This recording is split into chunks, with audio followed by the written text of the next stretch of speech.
Good morning. My name is Ketty Gann. Can you all hear me okay? Okay, because I lost my voice due to the hay fever about 2 weeks ago.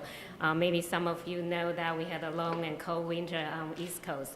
So this is the worst pollen season ever. So I try to speak as loud as I can, but by the end of the presentation, I hope I still have my voice. Okay. I'm happy to share with you my last year's R&D project, which is funded by my company, Northrop Grumman internal funding. My company encourages innovations every single year, no matter whether you're a secretary or engineers or tech fellow or VP, you can submit an idea. And then out of the proposals they receive, if they think this is good for business growth or for our government customers, and they will provide funding either for 3 months, 6 months, or 12 months. So we were lucky and fortunate to get the 12 months last year to work on Twitter analytics for insider trading fraud detection system. And this project was performed along with my 2 other Northrop Grumman colleagues, John Day, who is a computer scientist, also a statistician, Dr. Shuja Zhou, who is a good friend of Justin. He's also a computer scientist, and he's the PI for this project. Okay, this is the outline for my presentation today.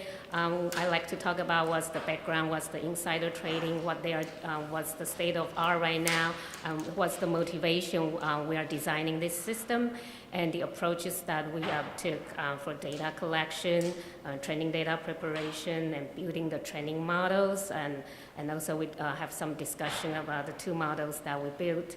And also we implemented the granular causality and Durbin-Watson tests. Both of them are statistical based. And also we'll talk about the moon analysis and with the stock trend and to find out the conclusion and further research. Okay, the background about the insider trading. SEC is the U.S. Securities and Exchange Commission, and they are gearing up for insider trading crackdown. And average, they prosecute about 50 insider trading every year. And the most recent ones, probably you may aware of, is February 2014's Matthew Matoma's case. He received some confidential insider information from doctors regarding pharmaceutical tests. He's a former hedge fund advisor, and he was convicted by a jury that illegally trading stocks. And another recent one is the on December 2013, Michael Steinberg case. Again, he received confidential information regarding the earning reports from the technical companies. So he was prosecuted as well. So it seems the SEC is doing some good job. However, that's a big however, their current investigations through correlating various types of information in a manual way and piece-by-piece manner. So as you can see, this is totally human-dependent and very slow, very insufficient. So our motivation to design the system is to automatically to detect abnormal insider trades in a systematic way. What we have done is to establish the normal trading behaviors with public sentiment derived from social media data and develop the outliers. And we also examine the insider trades with outliers and flag any potential frauds. But that's one thing I need to emphasize is not all insider tradings are illegal. The timing is fairly important. So we want to design this system to detect the timing when the trading occurs.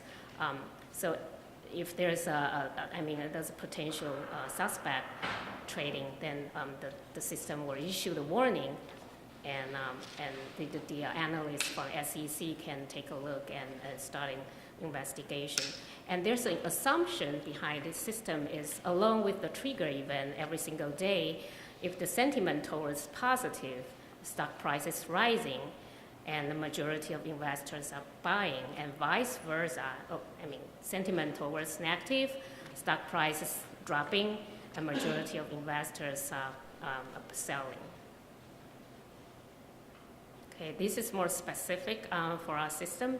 What we have done is we process Twitter data at the macro level for insider trade detection system to establish the normal trading patterns between the daily stock price change and public sentiment.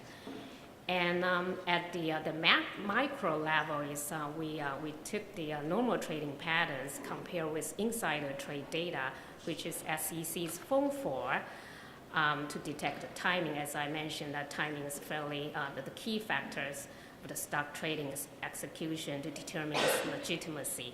For those who are not familiar with SEC Form 4, that's the form that you have to file if an individual owns a company. It's more than 10% of the stock of a certain company. So if this individual wants to sell or buy stocks, then he or she needs to file this form, and SEC keep the records of the Form 4. So we were able to get some collection from the SEC regarding this Form 4.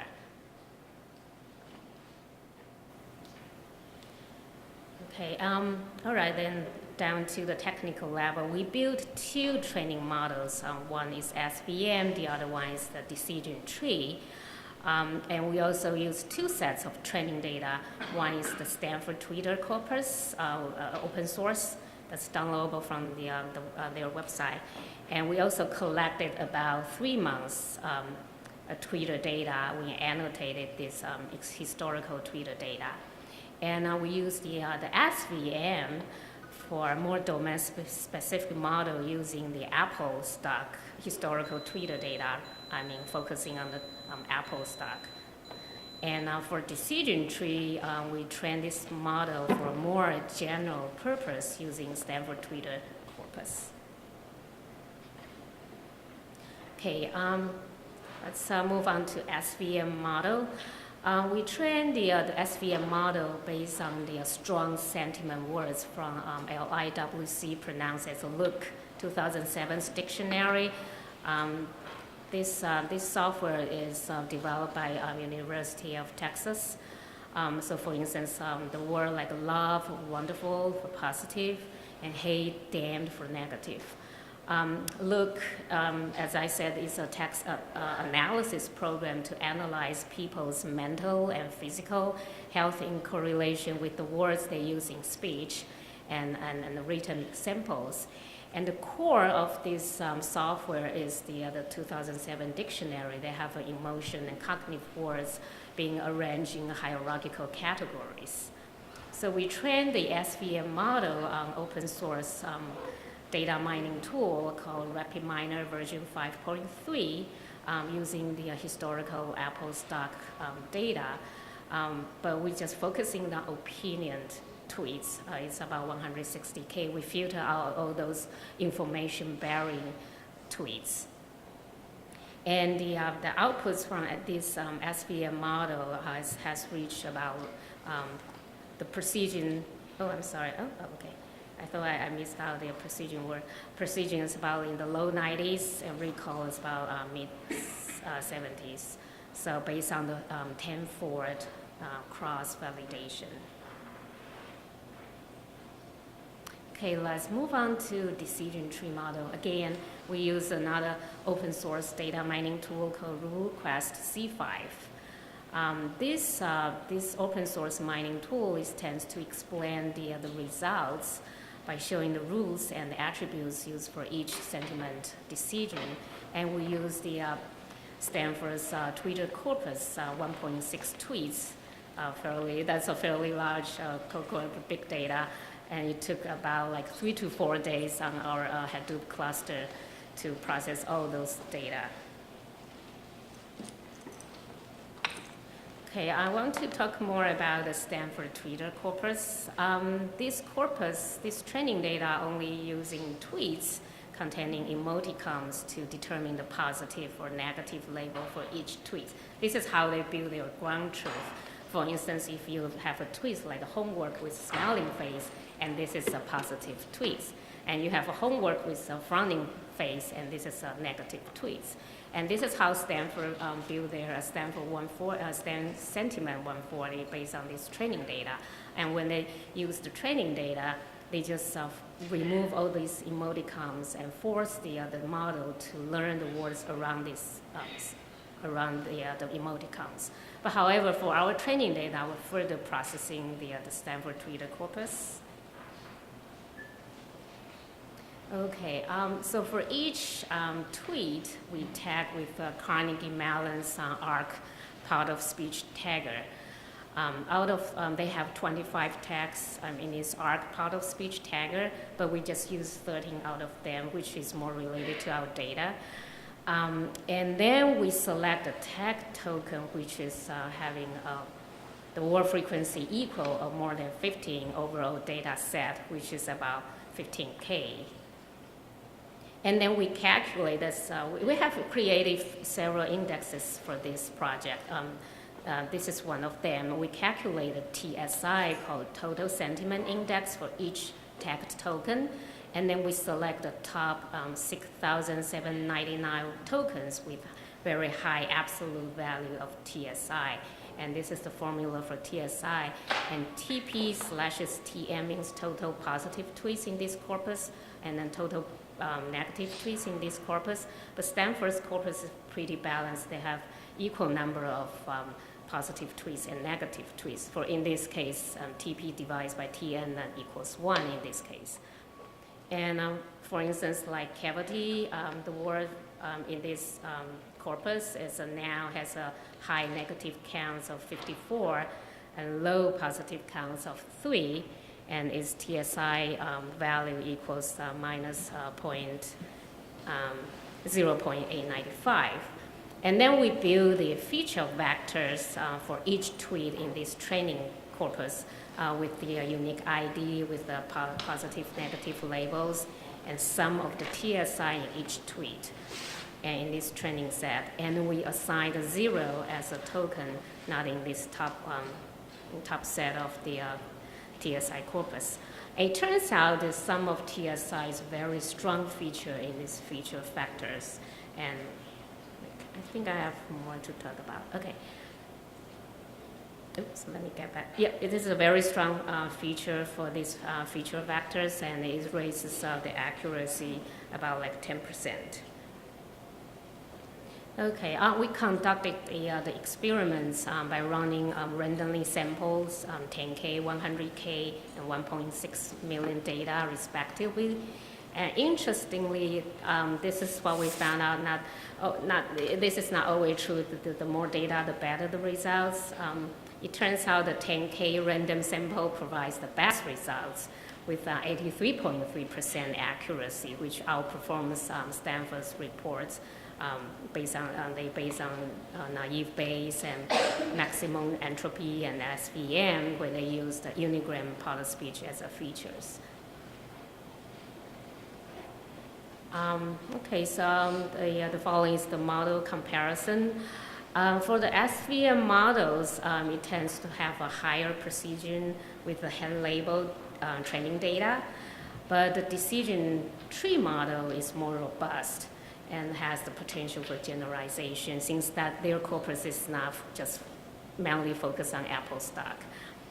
And CMU's ARC part of speech taggers tags about 1.6 million Twitter data, which allows the same word to support different sentiment labels based on the part of speech context. For instance, like wish has positive weight when used as a noun, and the negative weight when they use as a verb. So as I said, that use part of speech tags improves the accuracy of the sentiment predictions.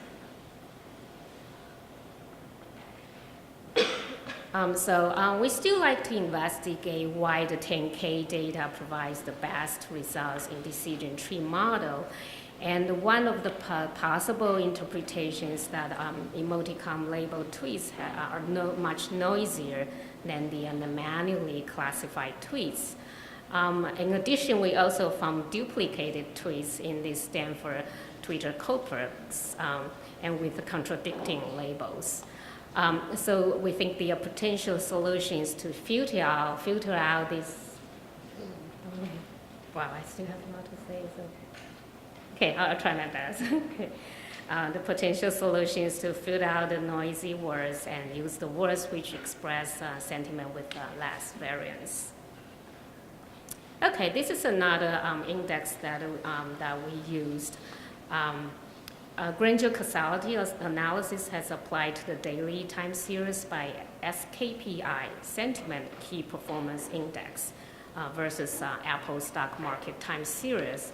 For those who are not familiar with GCA, this is a standard test being used in finance and economics to discover causal links between independently generated time series. Okay, so the GCA has shown there's a GCA relation with the Apple stock movement from 1 to 5 days, as you can see on the table. However, the 3 days has the smallest p-value, so that means that is the SKPI is able to predict Apple daily stock price movement with 3 days prior. But it can predict the price movement, but we cannot tell whether the price is going up or down. We know there's a movement, and with the 3 days prior. And then the GCA result was validated by the Durbin-Watson test to filter out any spurious results. As I said, one of my colleagues, John Day, is a statistician. Once we were happy about the GCA result, he said, no, we have to validate it by Durbin-Watson test. And it turns out, the result is valid. Okay, another index that we created called Daily Sentiment Index. Because instead of just calculating the daily volume of the Twitter, we use the Daily Sentiment Index to compute the daily positive and negative sentiment counts returned by the model. And the value is between -1 and +1 scale to normalize daily fluctuation in tweets volume. So this DSI behaves like a time derivative and spikes up and down during the sentiment changes. Okay, what we have done is we ran 3 regression models produced for comparison purpose. We have 3 models. Models 1 is more like a baseline, and model 2 we just use the single DSI, the Apple stock DSI, and model 3 is more interesting. We use multiple DSI. It's computed individually for the top 23 tweet sources, and it turns out the model 3 shows the best results. Okay, this slide is kind of repeating the previous one.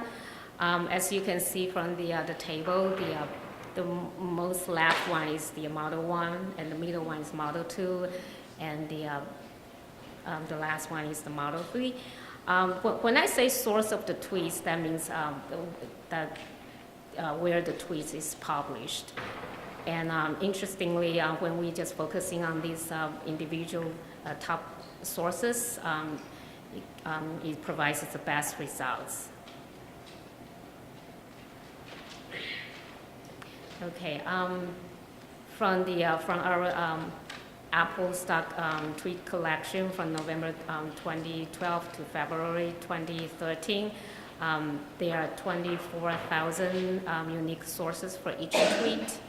And the most frequent one, as you can see on the table, is the source called web. Accounted for about 20% of the entire corpus. But over 1,000 sources which only occur once in the corpus, so we don't think that's really significant. And this is just, as I said, this is just the top 10, and in my paper, there's, probably at least about 23 of the top ranking sources from the tweets. Okay, other than sentiment, we also have done mood analysis and stock trend. What we have done is we further categorized this negative sentiment into swear, anger, sadness, anxiety based on, again, the Luke 27's dictionary. And we also throw in another 2 cognitive categories, tentative and certain, also processed. Again, we apply the GCA granular causality analysis based on the war ratio for each category and the Apple's daily stock changes. And when we ran the GCA, it did shows there's a granular causality relation between swell and anger.